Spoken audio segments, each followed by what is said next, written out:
Implantable human chips. Supporters hail the technology as a medical marvel, but critics warn that the potential risks are real.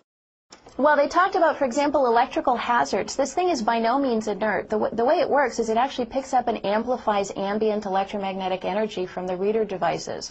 And if you have one of these things in your arm and you get within range of a powerful electromagnetic field, it can actually burn you. Oh, and by the way, it can kill you if you get out of line.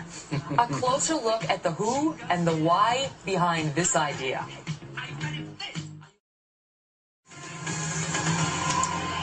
All right, this next story may sound like something out of, well, a Hollywood thriller. A Saudi inventor has created a killer microchip. It's designed to track terrorists and criminals and, well, you can think of somebody. Not only does it include a GPS device, it also has a lethal dose of cyanide, which can be activated at any time. You get my point? The inventor's bid for a patent has been rejected in Germany. Joining us now this morning to talk about it, Jake Ward, deputy editor of Popular Science. Okay, this is pretty macabre, pretty sinister and nefarious. How exactly would this work? Well, there's a category of technology that involves GPS tracking systems being shrunk down to the size where you could actually implant it surgically. And we've seen a number of applications for this. This is without question the most sinister version of it that I've certainly heard of.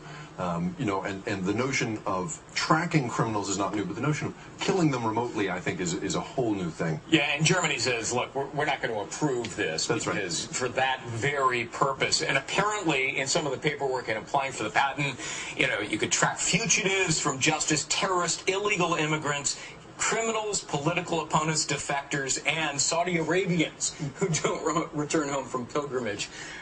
It's a little bit wild. I agree. I mean, the thing about you know, this kind of patent is Germany has very tight laws about making sure that you're not registering something that really is just a bad idea, a scary idea. And in this case, this guy obviously has some very strong feelings about what it would be used for, but it just seems a little outlandish. Yeah. Well, terrorist groups might be interested. I'm sure they'd be happy to grant their own form of a patent for that. Sure. The bigger world, though, of GPS, talk to us about how it's being used to, for example, track sex offenders. Sure. The Washington State Legislature right now is considering the possibility of registering perhaps 100 sex offenders with a GPS chip that's implanted in their shoulder because they've found that a few of them have been wearing them on their wrists and then have cut them off, which just defeats the purpose. And so, but the larger world of this technology is actually pretty happy stuff. I mean, there is new technology for tracking Alzheimer's patients, you know, who who may wander away. Right. Right. Sure. Tracking the vital signs of professional athletes from the sideline. You know, there's been a couple of cases in which, you know, football players have collapsed of heat exhaustion, and seeing the early warning signs of that, there's technology that sort of allows you to do that remotely.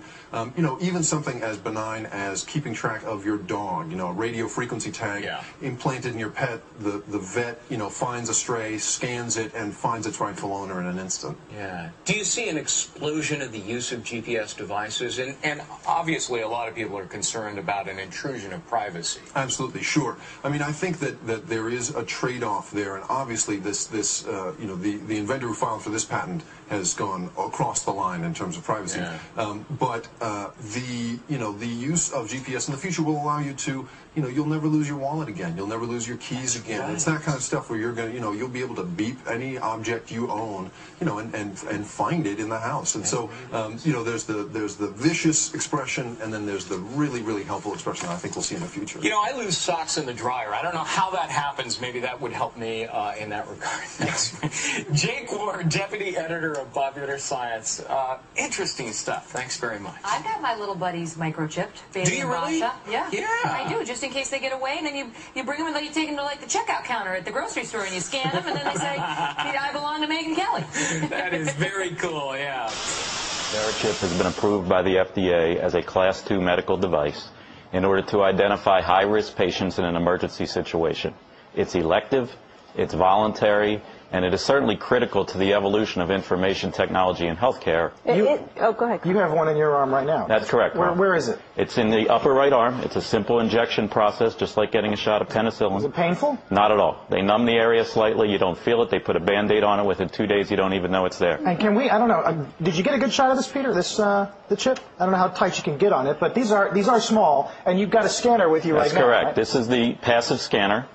The critics would say, and I listened to it, and I'm trying to figure it out, but they use the "they" word a lot. Is there a vast RFID conspiracy out there that is they would say this is a slippery slope. This is the first thing. This is where you lull us into a false sense of security. We all get these things. And then the next thing you know, I don't know, it's making like Soylent Green. Like the Trilateral Commission, or the whole world gets taken over, like in Terminator 3 or something. Is anything? I mean, do we need to worry? There's no conspiracy, Joe. You sure? I'm sure. I'm looking at you. I saw your eyebrow. It twitches when you say that a little bit. And I'm looking back at you. Come off? Let me say this. As far as the RFID industry is concerned,